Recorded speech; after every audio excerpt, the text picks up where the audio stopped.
One of life's greatest lessons is that yesterday is only as powerful as we allow it to be. Yesterday is an idea, a story, a movie that started and ended. Now, it's quite possible that story or that ending is disappointing, or it hurts to look back on. Perhaps a reminder of something that wasn't ideal, something you want to break away from. So the question is, why do we give that old story power? Why do we relive it, create this self-inflicted wound? See, the past undoubtedly played a critical role. It brought you to where you are now. It, in many ways, shaped your worldview, constitutes your beliefs. It was the very road to this moment, and there's value in that. But imagine this scenario. Imagine stepping into your car, turning the keys, and thinking to yourself that you can, in this very moment, only drive down the roads you drove on yesterday. Only associate with the street signs you know, the places you've already gone. Your reality now is determined by what you've already done. So adjust and get used to it. You would say that's outrageous, right? Yesterday's path has nothing to do with where I'm going now. Just like a boat's wake trailing off behind it has nothing to do with where it's going next. The person holding the wheel controls that. We are saturated with freedom. There is so much opportunity and possibility and potential in front of us that we fail to see because we can't stop thinking about that fictitious story we call yesterday. We confuse the path we took then for the one we need now, the wake from the steering wheel, what is, and that story about what was. The gateway to change is unshackling ourselves from those imaginary monsters. And more often than not, the answer isn't in finding some solution, it's in cutting ties with those things that no longer serve us. Then we see the world as it truly is. Then we see the magic laid out before us. And I get that it's easier said than done. Leaving a part of us behind hurts. Looking in the mirror and being vulnerable enough to say, I can be more than this. It's not easy, but it's possible. And everything starts with how we see ourselves. And when we remain captives to the past, everything about who we think ourselves to be is outdated. We're neglecting one of our superpowers, the perpetual ability to restart. And one of the most important conversations I've ever had was on this topic. It seemed trivial at the time, but I was having lunch with a friend, and we're talking, and I mentioned to her that I was full. And she goes, well, then why are you still eating? And I'm like, because I paid for it, right? I wanted to get my money's worth. And she says in a very, pragmatic way, Eddie, just because you paid for it doesn't mean you need to eat it, right? It's a sunk cost. Why don't you move on? And the whole thing seems silly, right? It's like, yeah, if you're not hungry, don't eat. Move on. But in the grand scheme of things, how many of us keep on consuming that which doesn't serve us? How many of us stay too long when we should be letting go? We let the path behind us dictate the one before us. See, there's a tendency to overvalue what we know, to feel so invested in how things are, even when we're not happy or it's not healthy, that we'll take the pain of now over the potential for something greater. And that's precisely why the unknown is so terrifying. It's not concrete. It's a world unsettled. And man, do we hate being unsettled. But what we fail to realize is that every time we close our eyes, take a breath, and work up the courage to step into that unknown, to leave yesterday behind us, life gives us new pieces. It resets the stage. It provides new tools to build something incredible, something more ideal, more conducive to our goals, our hopes, and our dreams. And the thought is, well, but what if things become worse than they are right now? What if I move forward and I find myself more confused, more lost? What if things are more chaotic? And that may, for a moment, be true. But what we do is we adjust. We learn things we never knew. We see things through a lens that we never could, touch things that we never thought existed. It wasn't in staying, but in leaving, that we rediscovered who we were meant to be, that we allowed our truest selves to flourish. And worst case scenario, contrary to popular belief, it's not that the world ends. No, the worst case scenario, should you find the courage to move forward, is that you end up right back where you started.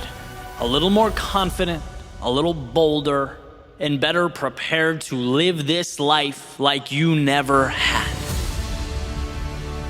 All that's needed is for you to convince yourself that there is more. You just need to taste the fruit, step into the sunlight. That's the difference between reality and the story in your head. Reality is that this world has for you everything you need to change, to grow, explore, build a life that means something. It has the support structures and the resources for you to pull yourself back up every time you fall. To say, okay, that hurt, but now let's try a different angle. There is undoubtedly what you need. And the question is never whether the X on that treasure map exists. Trust me, it's there. The question is whether you can pause that story in your head. The tales of a dark, mean, and scary world trying to hold you down. Pause the idea that you're nothing more than the you of yesterday. You're nothing more than how people knew you to be. Pause the idea that you're nothing without that job title or that relationship. Pause the idea that you need him or her or them in your life. Every day you wake up, you are a blank canvas.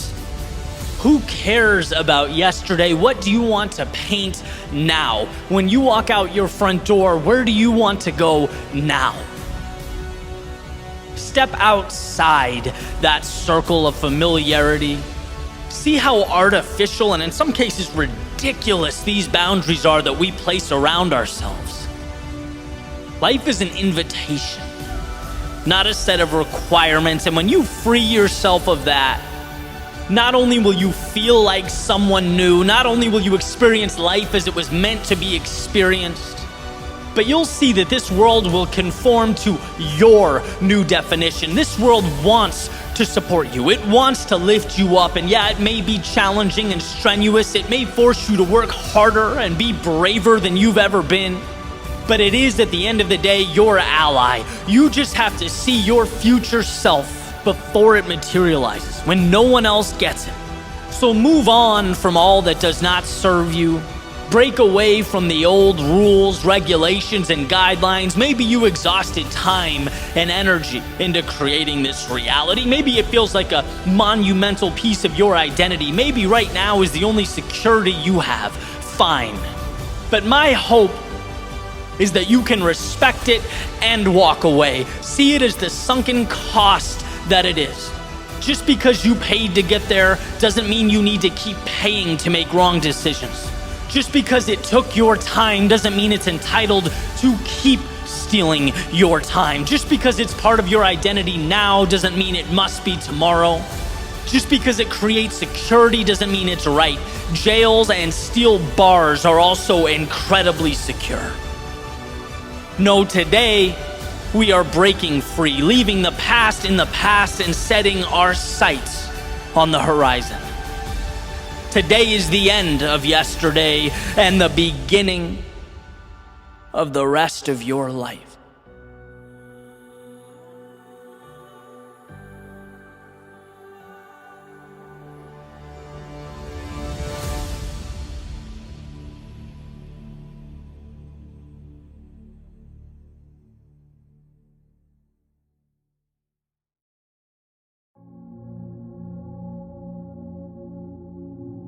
It may be that our greatest gift in life is that we're always one decision away from transformation.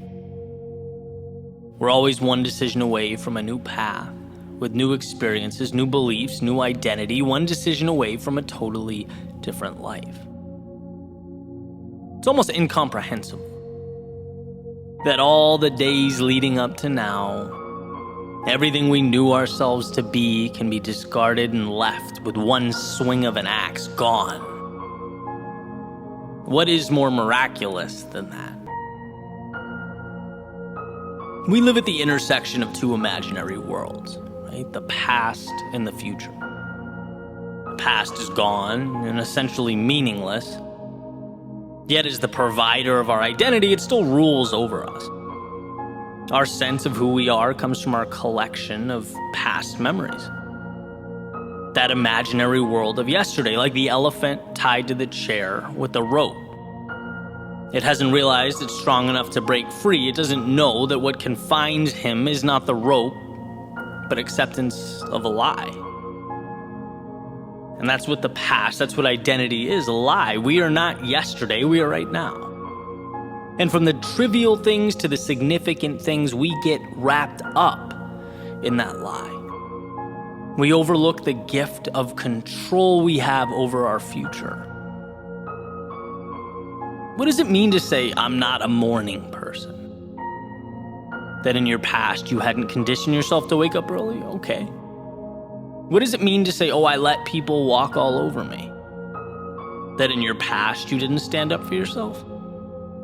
What does it mean to say I'm awkward or shy or I struggle with writing or running or public speaking? So maybe you did. But what does that have to do with right now? What does that have to do with realizing the control you have over your life? Because simply realizing you can disconnect from these narratives, that they are not you, is a superpower. Realizing that calling yourself a bad student because you failed a test is like never taking off your raincoat because it rained yesterday. It's like, no, the sun is out, adapt. And once you realize right now is the beginning of the rest of your life, you can start making little changes. Identify not who you were, but who you'd love to be, and move towards it. Read The Power of Habit and Atomic Habits so that you can understand change isn't crazy or big or scary. It's moving little things in your life around so that they work for you, not against you. Start waking up and thinking about not what has happened, but what can happen, not what can go wrong, but what can go right. You are always one decision away from a totally different life, because you're always one decision away from change, from walking away from the narratives that you have accepted. And so remember that. But remember it not just when things are fine. Remember it when you're struggling, when you feel restless or uneasy, unsure, uninspired, sad, angry, not content with the reflection in the mirror. When you feel that negativity, you're not looking at what can be, you're looking at what you have been. And there's no room at the table for that distraction. Not when you can reach out and start building something new. Not when you can put on a new pair of shoes and walk down a different path. You are always one decision away from a totally different life. And that decision should be first and foremost to choose future over past. Your next step over the last one. Choose your ideal world and start building.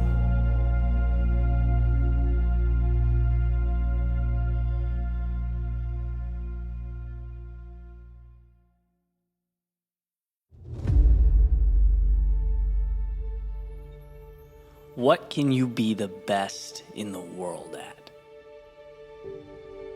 Life is a complex place. Complexity sometimes means confusion. It means we forget the big picture.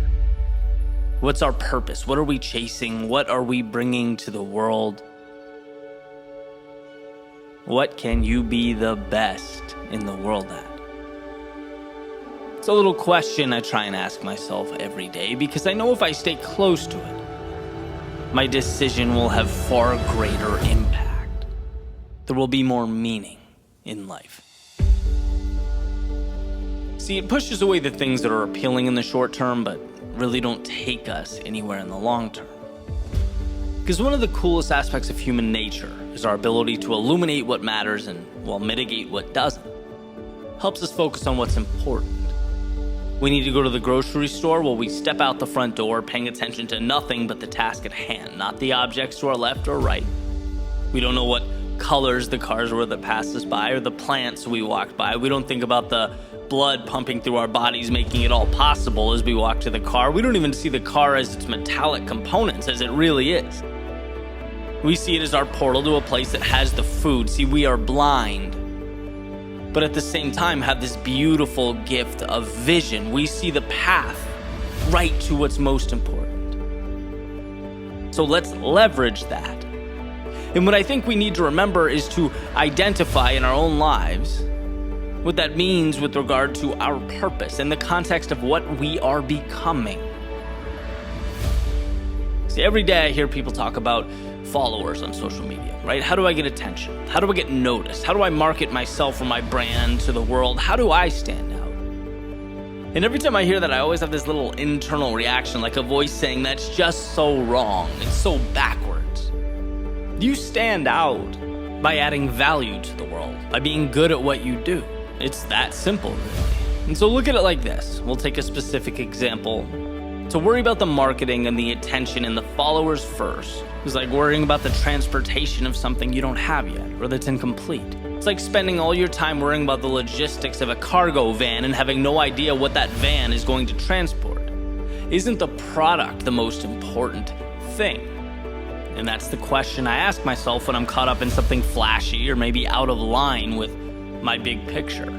To make sure I'm on track in this crazy world, if social media disappeared tomorrow, are you good enough at what you do that you could take that product or service or skill set to another platform and start again? And if you're not, fine. But are you working towards it? Those are the parameters that we should all live between. Everything else tends to work itself out. Steve Martin's quoted as saying, "Be so good they can't ignore you." And that's what I find so exciting. The opportunity, the chance to build something sustainable. That's why this is a long-term play. And in a world where so much emphasis is put on perception, what's the reality? What's the story? Right? The pictures are great on the surface, but what's the value that resides below that, underneath? What are you working tirelessly day and night to be exceptional at? What are you reading to build yourself up as a force to be reckoned with, as a powerful, valuable individual? See, my world, a lot of what I do is immersed in social media, which is why it's so important that I remember the perspective that I step out. Social media is not the product. I'm thinking much bigger than that, and I hope you are too, whether it's academics or sports or art. What is your thing? What's going to be your arena? Where are you unstoppable? Where you add so much value that the world has to stop. Where sure, you can capture it on social media, but you can talk about it face to face with clients and family and friends and strangers on the sidewalk. You can write about it, teach about it. Where it's so much a part of you that the phrase competent doesn't even do it justice. That's where greatness lives. Not in screaming for attention or creating a facade. Those things don't stand the test of time. I'm talking about being truly remarkable. And we all have that ability. We're all capable of mastery in some area, moving towards something that matters. We just have to make the choice to own it, to see the world and all its opportunity for what it is, to begin. And what better a time than now?